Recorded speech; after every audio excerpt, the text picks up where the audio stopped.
Laurent Daudet, bonjour. Bonjour. Vous êtes le directeur général de Lighton. Vous êtes au Forum Ports en Parc, vous rencontrez des investisseurs. Alors, Lighton, c'est une introduction en bourse assez récente. Est-ce que vous leur dites que vous avez délivré ce que vous nous aviez promis il y a quelques mois? Effectivement, hein, notre introduction en bourse s'est faite en novembre dernier. Donc c'est effectivement il y a à peu près 6 mois.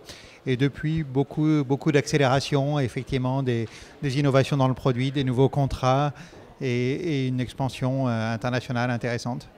Qu'est-ce qu'on peut dire justement du savoir-faire de Lighton? Puisqu'on parle avec vous d'intelligence artificielle collaborative, il y a beaucoup aujourd'hui d'articles, de sujets sur ce thème-là, mais qu'est-ce que vous apportez, vous? Effectivement, cette technologie d'IA générative, c'est quelque chose dont on parle beaucoup, mais on en parle beaucoup dans un cadre d'usage personnel. Nous, vraiment, la mission de Lighton, c'est de prendre cette technologie et de la transformer en solution d'entreprise. Alors, qu'est-ce que ça veut dire une solution d'entreprise? Il faut que ce soit sûr pour ces documents, il faut que ce soit fiable dans les réponses que ça donne, et il faut que ce soit personnalisable sur le savoir-faire, les documents de l'entreprise. Ça veut dire pour vous qu'il a fallu créer cette plateforme, donc l'enrichir avec les éléments que vous mentionnez? Exactement. Nous, on a créé cette plateforme d'une façon très générique, basée sur ce qu'on appelle cette technologie des grands modèles de langage, les LLM. Et après, on va faire des installations on-premise sur les serveurs de nos clients, donc au plus près des données, et pour que ces chatbots, ces robots intelligents conversationnels répondent de façon comme un employé d'entreprise, vraiment en ayant connaissance de tous les documents dont il doit avoir connaissance. Que ce soit ça peut être utilisé pour des ressources humaines, pour du service juridique, pour de la R&D, pour de l'IT, peu importe. C'est très transverse au niveau des usages. On parle de cette effectivement IA générative. On le sait en tant qu'usager, utilisateur, que selon les modèles, selon les choix que l'on fait, américains, chinois, français, les résultats ne sont pas les mêmes. Comment on gère ça de votre côté? Oui, c'est effectivement... c'est un peu troublant quand on vient du monde de l'algorithmique où effectivement, quand on pose 2 fois la même question, on a toujours la même réponse. Là, cette IA générative comporte un côté aléatoire. On essaie de réduire ce côté-là, tout d'abord en forçant le système à citer ses sources. Quand il donne une réponse, il dit « moi j'ai été le prendre ». Page 17, paragraphe 3, voilà le paragraphe du document de départ dans lequel j'ai puisé ma réponse. Donc ça réduit ce qu'on appelle les risques d'hallucination. Quel le mot utilisé, ou une IA, quand elle ne sait pas d'une façon générique, elle va inventer une réponse. Et là, ce n'est pas possible, puisqu'on lui demande de citer ses sources dans les documents de l'entreprise. Donc voilà qui rend les choses de façon la plus reproductible possible.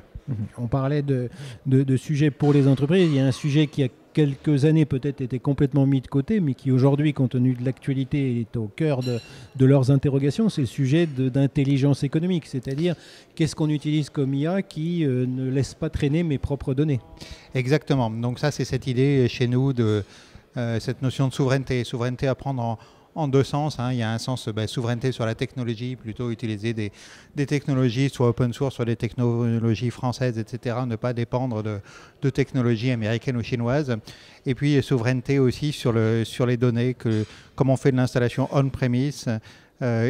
Quand un utilisateur d'une entreprise utilise notre plateforme Paradigme, aucune donnée ne va sur les serveurs sur nos serveurs ou sur d'autres serveurs, et ce qui fait qu'on a totale confidentialité des données qui restent privées totalement.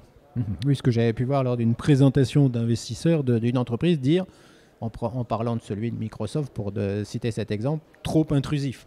Donc on voit la préoccupation des entreprises. Oui, les entreprises sont de plus en plus sensibles à ce que les employés utilisent ne fassent pas de ce qu'on appelle le shadow AI. Et le shadow AI, c'est quand elles utilisent des IA en dehors du cadre proposé par l'entreprise.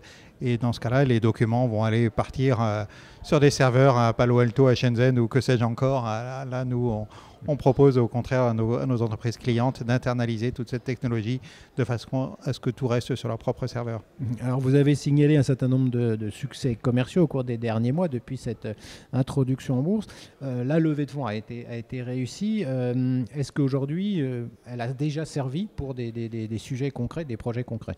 Oui.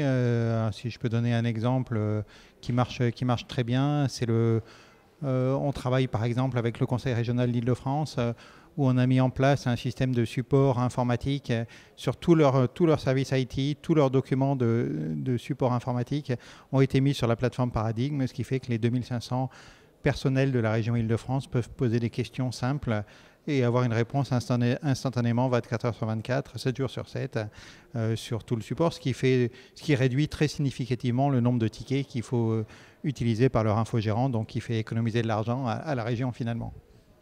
Du côté justement des priorités que vous avez et ce que vous aviez envisagé au moment de l'introduction en bourse, quelles sont-elles aujourd'hui? C'est accélérer la partie commerciale, accélérer la technologie, c'est quoi l'enjeu? Oui, vraiment, il faut être sur les deux fronts à la fois. Effectivement, nous, nos priorités, elles sont doubles. Tout d'abord, continuer à innover, bien sûr, parce que c'est un domaine qui va très très vite. Nous, on a mis des innovations ces derniers mois, il y en a eu 2, et c'était ce qu'on appelle le visual RAG, c'est-à-dire d'être capable d'aller rechercher des éléments visuels dans des documents qui comportent des graphiques, des schémas, des tableaux, etc.